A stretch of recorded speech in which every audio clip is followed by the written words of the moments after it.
Algunos slims plateados deambulaban alegremente, pero, al ser monstruos extremadamente raros, todos querían un pedazo de ellos. Sin embargo, antes de que cualquier otra persona pudiera alcanzarlos, un desgraciado afortunado se lanzó al frente y los golpeó a todos con golpes críticos. Apareció una notificación del sistema confirmando que el afortunado Takahashi Yukito había obtenido varios objetos de rango S. Yukito observó su valioso botín mientras los espectadores reaccionaban con asombro, señalando lo raras que eran las recompensas. Mientras se alejaba, un aventurero lo llamó tipo con suerte, claramente envidioso de su increíble fortuna. El propio Yukito reconocía lo increíble que era el hecho de que todos los objetos que había obtenido eran del más alto nivel. Parecía demasiado bueno para ser verdad. Mientras miraba la brillante interfaz, reflexionó internamente que aquello parecía una recompensa por todas las dificultades que había enfrentado en su vida pasada. En aquel entonces, su vida era trágica, como un anciano aventurero de rango bronce de 85 años. Se le veía encorvado por el agotamiento, vistiendo una capa roja andrajosa en la mazmorra identificada como el primer piso de la Dungeon de Tokio. El anciano Yukito estaba rodeado por varios aventureros. Un aventurero musculoso levantó su teléfono,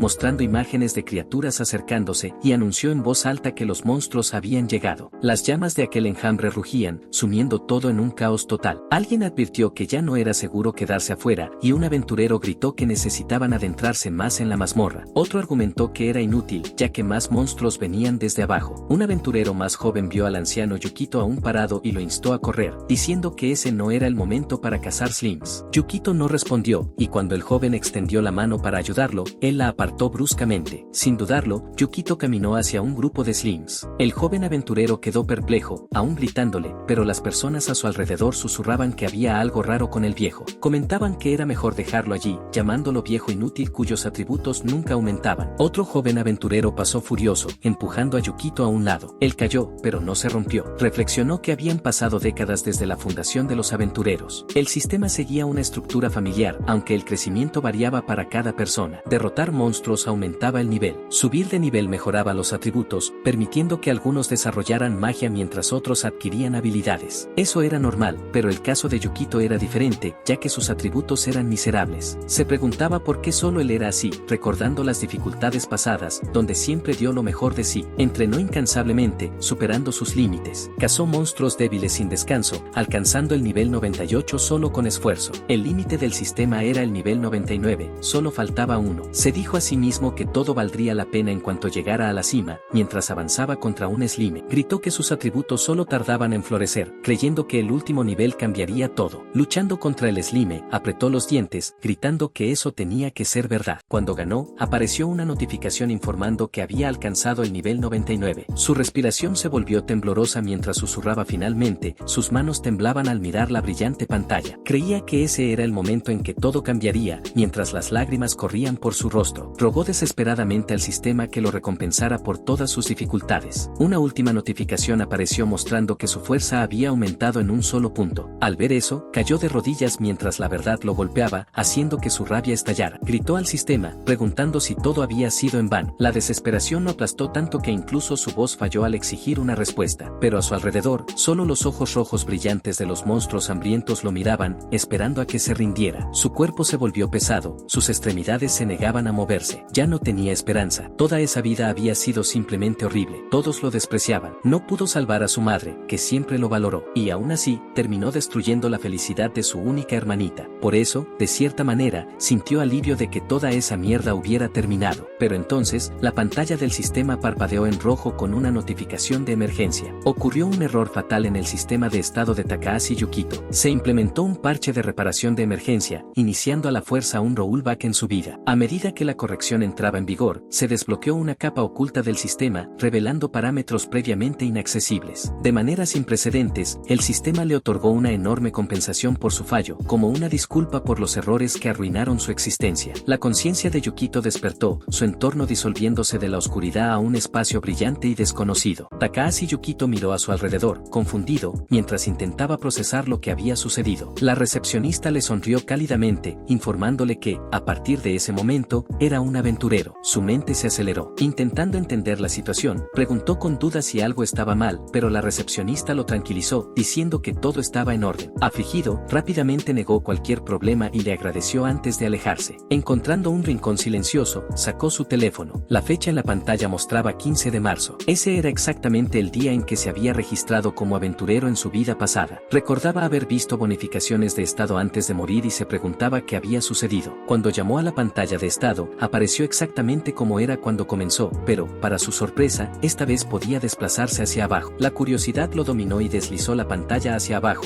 viendo algo impactante. Sus otros atributos permanecían inalterados, pero su suerte estaba al máximo, 99. Esto era una locura. La suerte siempre había sido un parámetro invisible y oculto, y para alguien que había sufrido 70 años de desgracia, esta nueva ventaja parecía surrealista. Determinado a confirmar si esta suerte realmente afectaría su vida, decidió cazar slims. Entró en la mazmorra de Tokio, donde la visión de los slims azules saltando sobre la hierba le dio una extraña sensación de comodidad. Justo cuando estaba a punto de comenzar la caza, sus ojos agudos detectaron una anomalía. Un slime plateado, un monstruo ultra raro que solo había encontrado una vez en su vida pasada, solo para verlo escapar en un instante. Decidido a no dejarlo escapar de nuevo, preparó su arma. Sabía que ese monstruo otorgaba enormes recompensas, pero también era notoriamente famoso por sus rápidas fugas. Solo necesitaba un paso más para alcanzarlo con su ataque, pero, de repente, una flecha se clavó en el suelo cerca de él. Una voz distante se apresuró a disculparse, alegando que fue un disparo accidental, pero sus peores temores se hicieron realidad al ver al slime plateado temblar de pánico. Ahora parece que su oportunidad única en la vida podría escaparse una vez más. Pero, en el momento siguiente, el slime de repente se dio la vuelta y lanzó un ataque. Sorprendido por el hecho de que el slime estaba siendo agresivo en lugar de intentar huir, Yukito vio una apertura y atacó con toda su fuerza. Su arma perforó directamente el núcleo del slime plateado. Cuando el slime explotó, sintió la ola de experiencia recorriendo su cuerpo, haciéndolo subir varios niveles de inmediato. Sin embargo, su victoria tuvo un precio. Su arma también se hizo pedazos con el impacto. Reconoció la resistencia del slime plateado y tomó nota mental de adquirir un arma mejor. Pero, antes de que pudiera lamentar su pérdida, una luz radiante brilló en el lugar donde estaba el slime. Observó con asombro mientras un objeto se materializaba ante él. La incredulidad lo invadió cuando se dio cuenta de que se trataba de un drap de rango S. Y era un arma. Al tomarla, quedó impresionado por la calidad de la gran espada del slime plateado. Al verificar sus detalles, notó que tenía un alto poder de ataque, pero también un 30% de probabilidad de fallar, un rasgo heredado de la naturaleza evasiva del slime plateado. Sosteniendo el arma en sus manos, sonrió, pensando para sí mismo que este era un comienzo increíble. Emocionado por este giro inesperado, se preparó para seguir cazando. Sin embargo, antes de que pudiera continuar, quedó nuevamente sorprendido, ya que más slimes plateados aparecieron ante él. Atónito, se preguntó si estaba soñando, ya que encontrar incluso uno de estos monstruos en su vida pasada era casi imposible. Antes de poder procesar su suerte, los slimes avanzaron contra él al unísono. Al darse cuenta de que no tenía otra opción más que luchar, se preparó, reconociendo que golpear a todos al mismo tiempo sería un desafío, especialmente con un arma que tenía una alta probabilidad de fallar. Pero, a pesar de las probabilidades, se negó a retroceder. Después de la batalla contra los slimes, reflexionó sobre su triunfo y comentó que, de alguna manera, logró derrotarlos a todos. El brillo de los objetos caídos llamó su atención mientras los examinaba con una expresión satisfecha. Continuó cazando durante una hora más, completamente inmerso en su recién descubierto éxito. En un pequeño momento cómico, se encontró en una situación casi surrealista, exclamando al ver aparecer otro slime plateado ante él. La cantidad absurda de encuentros lo dejó perplejo. Después de recoger los raros drops de cada slime que encontró, se dio cuenta de que su bolsa ya estaba llena. Aceptó que, a estas alturas, no tenía más opción que creer en su suerte absurdamente alta. De pie en una colina al atardecer, levantó los brazos y exclamó con alegría que su suerte era real. Acostándose en el campo dorado, respiró hondo y dejó que la realidad de su nueva vida se asentara. Miró al cielo, contemplando el poder que ahora poseía. Mientras el sol se ponía, apretó el puño con determinación, creyendo que, con este poder, sin duda podría convertirse en alguien. Esta vez, Yukito, sintiendo un renovado sentido de propósito, afirmó que haría feliz a su familia. Recordó a su madre enferma, a quien deseaba ayudar, y a su hermana, a quien imaginaba como una novia, esperando también su felicidad. Mientras yacía en la hierba, bañado por el cálido resplandor del sol poniente, de repente se dio cuenta de algo crucial. ¿Acaso siquiera tenía un hogar al cual regresar? Se sentó abruptamente, preguntándose si las circunstancias de su vida pasada seguían existiendo. El peso de sus 70 años de soledad cayó sobre él, haciéndolo preguntarse qué había cambiado realmente. Con una mirada cargada de añoranza, sostuvo su espada y admitió para sí mismo que quería volver a casa. Takahashi Yukito corrió por las calles con determinación. Pensó para sí mismo que deseaba encontrar a su familia ahora. Su corazón latía con fuerza mientras corría desesperadamente para confirmar si realmente estaban allí. Llegó frente a un antiguo complejo de apartamentos. Se detuvo un momento, recuperando el aliento, antes de subir las escaleras. Trató de recordar recordar cuál era la habitación de su familia. Tuvo dificultades para recordarlo, pero entonces sus ojos se posaron en una puerta con el nombre Takahashi en ella. La visión despertó su memoria, y exclamó, «Ah, sí, la habitación 203». Extendiendo la mano, dudó por un breve momento antes de sujetar el picaporte. Takahashi Yukito permaneció frente a la puerta, respirando hondo para calmarse, preguntándose por qué estaba tan nervioso. Decidido, finalmente se recompuso y extendió la mano hacia el picaporte, cuando la puerta chirrió al abrirse desde adentro. Una voz suave dijo «Ah», y, cuando la puerta se abrió por completo, Yukito vio a su hermana menor parada allí con una radiante sonrisa. Ella lo miró con ojos brillantes y dijo alegremente, «Bienvenido de vuelta, Oni-san». Corrió hacia adelante y la abrazó con fuerza, llamando su nombre con una emoción desbordante. Nozomi se encogió, sorprendida, y preguntó qué estaba haciendo de repente, preguntándose si era algún tipo de broma con cámara oculta. Rió nerviosamente mientras luchaba un poco por soltarse, confundida por la repentina explosión de afecto. A pesar de sus objeciones, Yukito se negó a soltarla. Se dijo a sí mismo que, esta vez, no permitiría que nadie le arrebatara lo que le era preciado. Apretándola aún más, sintió una determinación inquebrantable de proteger a su familia con todo lo que tenía en esta segunda oportunidad en la vida. Takahashi Yukito le contó a Nozomi todo lo que había sucedido hasta ahora. Mientras hablaba, Nozomi se maravilló y, emocionada, preguntó si podían usar su recién descubierta suerte para salvar a su madre. Yukito la tranquilizó, diciéndole que, por supuesto, podían. Después de todo lo que necesitaban era un poco de esfuerzo. Al día siguiente, Yukito intercambia los objetos raros que obtuvo recientemente, recibiendo a cambio una cantidad significativa de dinero. Con ese dinero, se prepara para realizar una compra importante en una subasta. Yukito gana la subasta al hacer una oferta de 10 millones y asegura la poción de recuperación de estado más avanzada disponible. Luego va al hospital, donde el nombre Takahashi Yukito está en la puerta de una habitación. Al golpear la puerta, escucha una voz que los invita a entrar. Yukito y Nozomi entran en la habitación. Él saluda calurosamente a su madre, diciendo que han venido a visitarla. Su madre, aunque parece débil, sonríe y pregunta cómo han estado. Yukito responde con una sonrisa amable, diciendo que él debería ser quien hiciera esa pregunta, demostrando su preocupación por su bienestar. Nozomi, emocionada, le presenta un regalo a su madre mientras sonríe radiantemente. Su madre expresa su gratitud, pero les aconseja amablemente que no lo hagan de nuevo, sugiriendo que deberían usar el dinero para ellos mismos. Sin embargo, Yukito la tranquiliza, diciéndole que ya no necesita preocuparse por el dinero. Nozomi añade entusiasmada que tienen otro regalo para ella. Curiosa, su madre les pregunta qué es. Yukito, sosteniendo un frasco brillante, reconoce que es algo repentino, pero dice que quiere que lo beba. La madre de Yukito se sorprende por la cara poción que él ha traído. Nozomi explica emocionada que Yukito ganó dinero en la mazmorra y compró la poción especialmente para ella. Aún incrédula, su madre lo cuestiona, recordándole que se convirtió en aventurero hace poco tiempo. Le pregunta si realmente logró ganar lo suficiente para comprar un objeto tan caro. Desviando la mirada, Yukito responde humildemente que solo tuvo suerte. Sin dudarlo, le entrega la poción y la anima amablemente a beberla. Su madre toma el frasco, lo abre y comienza a beber. A medida que traga, un brillo comienza a envolverla. Sintiendo el cambio repentino, reacciona sorprendida. A medida que el brillo se intensifica, Yukito y Nozomi observan ansiosos, atentos a cualquier alteración. Yukito pregunta cómo se siente, con los ojos llenos de esperanza. Sorprendida, su madre exclama que, de repente, se siente muy ligera y nota que su respiración es mucho más fácil. Una expresión de alegría se extiende por su rostro al darse cuenta de que la poción está funcionando. Yukito suspira de alivio y sonríe, expresando su felicidad porque funcionó. Nozomi, llena de emoción, celebra dándole un high five a Yukito y lo elogia entusiastamente, llamándolo el mejor hermano mayor. Ahora relajada, su madre comenta que la poción tiene un sabor horrible. Juguetón, Yukito sonríe y le entrega un pequeño dulce, diciéndole que lo tome para limpiar su paladar. Reflexiona que los síntomas de su madre han disminuido y que la progresión de la enfermedad se ha detenido. El médico parece sorprendido y satisfecho con su recuperación. Tras un periodo de rehabilitación, la madre de Yukito comienza a caminar nuevamente con la ayuda de una enfermera, recuperando su fuerza. Eventualmente, recibe el alta para cuidados en casa, pudiendo salir del hospital y regresar a su hogar. Mientras camina junto a Yukito y Nozomi bajo el cielo brillante, comenta que parece un sueño poder vivir juntos nuevamente como familia. Nozomi, llena de alegría, insiste en que no es un sueño, sino la realidad. Más tarde, su madre está en la cocina lavando los platos, sonriendo mientras comenta que nada es tan relajante como estar en casa. Nozomi expresa su alivio y felicidad de que su madre haya mejorado. Sin embargo, Yukito responde diciendo que, a pesar de las buenas noticias, aún no es suficiente. Confundida, Nozomi pregunta por qué. Yukito explica que la poción que le dio a su madre es solo una medida temporal y que no puede curar la enfermedad por completo. Preocupada, Nozomi pregunta qué deben hacer a continuación. Yukito se levanta y dice que necesitan un objeto aún más poderoso, un objeto legendario de rango L, algo como un elixir, una poción legendaria conocida por sus propiedades milagrosas de curación. Nozomi le dice a Yukito que vio en la televisión información sobre el elixir, mencionando que solo los mejores aventureros del mundo han logrado encontrarlo. Yukito explica que el elixir tiene efectos sorprendentes, siendo capaz incluso de curar a alguien al borde de la muerte. Sin embargo, solo puede encontrarse en los pisos por debajo del piso 50 de la mazmorra, y comprarlo ahora es imposible. Nozomi pregunta si es un objeto único, y Yukito confirma. Explica que los objetos únicos solo pueden ser usados por quienes los obtienen, enfatizando que tal gloria solo puede alcanzarse al derrotar a una criatura poderosa. Nozomi entonces cuestiona si, al no poder comprarlo, significa que tendrán que conseguirlo por su cuenta. Yukito responde sin dudarlo, confirmando que realmente deben obtenerlo por sí mismos. Mientras Nozomi lava los platos junto a su madre y su hermano, se gira y pregunta si Yukito puede descender más allá del piso 50 de la mazmorra. Con un movimiento casual, Yukito hace girar un tenedor entre los dedos y responde que, normalmente, eso es imposible, agregando que, si lo intentara, moriría como un perro. Sorprendida, Nozomi exclama con incredulidad y pregunta si eso significa que es realmente imposible. Yukito sonríe y aclara que solo dijo normalmente. Luego reflexiona sobre sus propias habilidades, reconociendo que el poder que recibió no es solo suerte. Además, recuerda que tiene el conocimiento de su vida pasada, lo que le da una ventaja única. Yukito recuerda que el elixir puede aparecer en los pisos superiores en una rara excepción. El jefe del piso 20, el golem ancestral, es una de esas fuentes. Esta poderosa criatura posee un drap único, el elixir, capaz de curar cualquier enfermedad. Sin embargo, la probabilidad de obtenerlo es extremadamente baja. Como es un drap raro de un jefe raro, tiene sentido. Yukito reflexiona sobre su vida pasada, recordando que esto era tan extraordinario que solo lo escuchó una única vez. Piensa para sí mismo que, con la suerte que tiene ahora, debería ser capaz de obtener el elixir. Nozomi nota la expresión astuta de Yukito y comenta sobre ello. Él pregunta si realmente hizo tal expresión mientras sostenía una jarra de té. Nozomi se encoge de hombros y dice que, siendo él, puede hacer cualquier cosa. Yukito responde con confianza que eso es obvio mientras sirve té en 3 tazas. Sin embargo, antes de continuar, menciona que primero necesita hacer algunos preparativos. Curiosa, Nozomi pregunta a qué tipo de preparativos se refiere. Yukito afirma que siempre hay una brecha para todo. Mira una foto de su familia, recordando su propósito, y luego se concentra en lo que necesita antes de entrar en la mazmorra. El primer elemento de la lista es el equipo. Examina su arma, la gran espada del Slime plateado, que tiene un 30% de probabilidad de fallar debido a la naturaleza resbaladiza del Slime. Sin embargo, la espada está revestida con lágrimas de Slime plateado, lo que otorga una probabilidad de 1 en 3 de reducir a la mitad el daño recibido cuando se aplica a cualquier equipo. Mientras finaliza sus planes, Nozomi espía desde detrás de la puerta, aparentemente curiosa sobre lo que Yukito está tramando. Su hermana cuestiona si estará bien vistiendo solo ropa ligera, mientras que otros guerreros dependen de armaduras pesadas. Él responde con confianza que sus atributos son demasiado bajos para equipar dicho equipo, pero que se ha adaptado a su propio estilo de lucha. Al verificar su pantalla de estado, confirma que, aunque su fuerza, resistencia y agilidad siguen siendo débiles, su suerte está al máximo, lo que lo convierte en una anomalía entre los aventureros. Comprendiendo sus limitaciones, Yukito reconoce que no puede equiparse completamente con armaduras pesadas, por lo que su estrategia gira en torno a usar su gran espada de manera efectiva. A pesar de esto, se tranquiliza al recordar que, al subir de nivel, adquirió habilidades valiosas. Una de esas habilidades, el golpe de capas múltiples, le da un 30% de probabilidad de realizar un ataque triple crítico, una técnica que compensa su falta de fuerza bruta. Takahashi Yukito se prepara para partir hacia la mazmorra cuando su hermana pregunta si pretende. Comienza a mencionar al monstruo del 5º piso, pero se detiene a la mitad de la frase mientras Yukito imagina el área de la corona de malicia de Alice. Ella explica que los monstruos de ese lugar dejan caer la rara fruta milagrosa. Yukito baja las escaleras, listo para su viaje. Su hermana expresa preocupación y le dice que tenga cuidado, sonriendo. Le entrega un almuerzo, recordándole que, aunque la fruta puede saciarlo, aún debe hacer una comida adecuada. Yukito acepta el almuerzo de su hermana con una sonrisa agradecida y lo guarda en su inventario. Luego se prepara para partir, afirmando que se va. Su hermana se despide y le dice que regrese más tarde. Al llegar a la mazmorra, Yukito entra en un bosque oscuro y aterrador, repleto de plantas extrañas y hongos brillantes. Observa una amenazante flor carnívora, percatándose de los peligros a su alrededor. Mirando un inmenso árbol antiguo, reconoce que ha llegado al 5º piso de la mazmorra de Tokio, específicamente a la sección de la corona de Alice, listo para enfrentar cualquier desafío. Nota que este piso está lleno de monstruos tipo planta, lo que podría facilitar que se pierda. Sin embargo, como todavía es una capa superficial y ya ha sido conquistada por otros aventureros, cree que no enfrentará muchas dificultades mientras tenga su mapa. Pronto llega al nido de los Treant, se identifica a los los monstruos, que destacan en tácticas de emboscada usando camuflaje. Los Treants se parecen a árboles comunes, pero su disfraz no es perfecto. Moviéndose con cautela, se prepara para enfrentarlos, sabiendo que su camuflaje tiene fallas. Yukito analiza las debilidades de los Treants, notando que sus hojas no tienen venas y crecen en direcciones antinaturales. Rápidamente, ataca con su gran espada, asestando un golpe preciso. Cuando uno de sus ataques impacta a un Treant disfrazado, la criatura se revela. El enorme monstruo árbol irrumpe desde el suelo, sus ojos rojos brillando amenazadoramente mientras se alza sobre él. Yukito sonríe, afirmando que su ataque fue certero, y se prepara para el contraataque. Sin dudarlo, golpea a la criatura con un golpe crítico, partiéndola en dos. Observa que los Treants son fáciles de derrotar, siempre que evite sus ataques sorpresa. De repente, percibe una notificación y se gira para ver la rara recompensa, la fruta milagrosa. Al tomarla, le da un mordisco, describiendo su sabor como una mezcla de pera y manzana. Takahashi Yukito mira su pantalla de estado y se da cuenta de que el sabor de la fruta milagrosa no importa, concentrándose en los atributos. Mientras observa la pantalla, nota que sus atributos están aumentando y expresa su satisfacción, confirmando que la fruta realmente funciona. Entusiasmado con los resultados, Yukito se dice a sí mismo que, gracias al pequeño aumento de atributos proporcionado por la fruta milagrosa, incluso alguien con estadísticas débiles como él puede volverse fuerte. Decidido a maximizar sus ganancias, decide cazar Treants sin descanso, repitiendo el proceso de luchar y consumir la fruta para fortalecerse aún más. Sin embargo, después de consumir la misma fruta repetidamente, finalmente admite su derrota. Cansado de comer lo mismo una y otra vez, Takahashi Yukito se pregunta si ya ha alcanzado su límite de crecimiento mientras observa sus estadísticas flotando en el aire. Se da cuenta de que finalmente ha alcanzado el nivel medio de un guerrero. Decidiendo terminar el día, se estira y piensa en regresar. Justo cuando está a punto de salir, de repente siente algo y reacciona rápidamente. Takahashi Yukito escucha voces acercándose en el momento en que está a punto de partir. Un hombre dice que monopolizar el campo de caza es un pecado y afirma que le enseñarán una lección. Aparecen dos hombres, uno alto y vestido con armadura, el otro bajo y encapuchado, ambos sonriendo maliciosamente. Yukito se gira y nota que no tienen identificaciones de aventureros. Pregunta si son Crowles. El hombre bajo lo confirma y se burla de Yukito, llamándolo un niño mimado que depende demasiado de su equipo. El hombre más alto, con una sonrisa siniestra, le dice a Yukito que, si deja atrás su equipo, que está muy por encima de su posición, al menos le perdonarán la vida. El próximo capítulo comienza con uno de los bandidos ya caído en el suelo, echando espuma por la boca y completamente fuera de combate. Su supuesta postura de tipo duro no duró más que un solo golpe. Takahashi Yukito ni siquiera ha sudado. Observando a su enemigo derrumbarse, Yukito se tranquiliza al ver que todo se activó correctamente. Su plan fue impecable. El patético criminal logró usar el ataque aguijón de abeja, una habilidad que se aprende en el nivel 25, lo que significaba que este idiota en realidad tenía un nivel más alto que Yukito. Pero los niveles no significan mucho cuando se enfrenta a la propia encarnación de la suerte. El ataque debería haber sido inevitable, un golpe asegurado. Pero ¿de qué sirve un ataque certero cuando su daño se reduce en un 70%? Gracias a las lágrimas de slime plateado con las que Yukito encantó su ropa, tenía una posibilidad entre 3 de anular el daño. ¿Adivina qué? La suerte estaba de su lado. Mientras el gran plan de los bandidos para someter a Yukito se desmoronaba, él solo sonreía. Si no fuera por su absurdamente alta suerte, tal vez tendría un agujero en el estómago en este momento. Pero, en cambio, seguía de pie, completamente ileso, mientras el supuesto criminal de nivel más alto mordía el polvo. El bandido restante, claramente el más tonto de los dos, se queda paralizado de horror. Tartamudea, sorprendido de que Yamada fuera derrotado con un solo golpe. ¿De verdad pensó que tenían alguna oportunidad? Yukito, siempre generoso, ofrece una elección: ríndete y tal vez, solo tal vez, te deje vivir. Pero en lugar de tomar la elección obvia, el idiota hace lo que los idiotas hacen mejor: tomar una mala decisión. Impulsado por un orgullo mal colocado y puro desespero, grita: no me subestimes, y comienza a cargar una bola de fuego. Ah, claro, porque lanzar un ataque mágico lento y predecible contra alguien que literalmente rompe las reglas de la probabilidad es una idea brillante. Aún tiene la audacia de afirmar que los guerreros son fáciles de manejar a distancia. Pobrecito, no sabe que la suerte siempre gana. Takahashi reconoce la verdad en las palabras del villano, admitiendo que no puede alcanzarlo desde donde está. El villano arrogante interpreta esto erróneamente como una señal de rendición, sonriendo con desdén y cuestionando si Takahashi ya se está rindiendo. Sin embargo, Takahashi, imperturbable y tan tranquilo como siempre, niega rápidamente la acusación y accede a su inventario. Con una confianza serena, Takahashi sostiene un arma y declara su elección. Él también usará un bastón. Al revelar un bastón bellamente trabajado, adornado con varias flores y hojas, el villano suelta una carcajada arrogante, divertido por lo que cree que es una tontería de Takahashi. Sonriendo con condescendencia, el villano pregunta si Takahashi siquiera sabe qué tipo de arma está sosteniendo. sosteniendo. Takahashi, sin inmutarse, balancea casualmente el bastón y confirma que sí lo sabe. Luego explica que el arma se llama bastón del absurdo, un hallazgo raro que consiguió anteriormente. El villano, todavía convencido de su superioridad, se burla del arma y, en su mente, ridiculiza a Takahashi, llamándolo aficionado. Con arrogancia, recuerda que, aunque el bastón del absurdo es raro, al final del día, no es más que un pedazo de basura que activa hechizos aleatoriamente, lo que lo hace completamente impredecible en una pelea real. Pero lo que este tonto aún no ha comprendido es que, en manos de Takahashi, hasta el absurdo aleatorio se convierte en una fuerza de la naturaleza. Su estadística de suerte no solo está al máximo, es prácticamente una intervención divina. El villano se tranquiliza, asegurándose a sí mismo que el bastón es impredecible, con mayores posibilidades de fracaso que de éxito. Calcula que hay un 40% de probabilidad de fallar por completo, un 30% de probabilidad de lanzar un hechizo básico y solo un 9% de probabilidad de conjurar un hechizo de nivel intermedio. Con estas probabilidades, cree arrogantemente que Takahashi ya ha perdido. Mientras Takahashi se prepara para usar el bastón, el villano sigue convencido de su victoria, creyendo que, incluso si Takahashi logra conjurar un hechizo, no será rival para su ataque potenciado de bola de fuego, ya que su magia está siendo fortalecida por equipos especiales que aumentan su poder de ataque. Convencido de su victoria inminente, declara con audacia que su triunfo está asegurado. Takahashi, sin embargo, sigue calmado, girando su bastón mientras comienza la lotería mágica. Su oponente, seguro de que tiene la ventaja, inicia su ataque. Con una demostración casi teatral de exceso de confianza, lanza una bola de fuego masiva, convencido de que este será el golpe final. Takahashi observa mientras la arrogancia de su oponente alcanza su punto máximo. El villano sonríe, creyendo que ya ha ganado, pero Takahashi sigue impasible. Con una sonrisa tranquila, finalmente admite que el villano cayó en la trampa, diciendo que él también ha terminado sus preparativos. Sostiene con firmeza el bastón del absurdo y la energía comienza a girar a su alrededor cuando activa el arma. El villano, todavía embriagado por sus propias ilusiones, observa con horror cuando el hechizo seleccionado por Takahashi es revelado, Meteoro, un hechizo avanzado con solo un 0,03% de probabilidad de activación. Una gigantesca roca llameante se materializa en el cielo, proyectando un resplandor amenazador sobre todo el campo de batalla. Takahashi levanta su bastón, comandando los propios cielos, mientras el meteoro se precipita. El villano apenas tiene tiempo de reaccionar antes de que su patética bola de fuego sea devorada por la fuerza arrolladora de la calamidad celestial que desciende sobre él. Aterrorizado y sudando frío, el pequeño villano tartamudea, tratando de inventar excusas sobre cómo esto debería ser imposible. La pura absurdidad de que Takahashi haya conseguido este hechizo destruye cualquier resto de confianza que le quedaba. El apocalipsis llameante cae, devorando todo a su paso. El villano, antes convencido y arrogante, ahora no es más que un grano de polvo ante el poder abrumador de Takahashi. Con su calma inquebrantable, Takahashi le recuerda,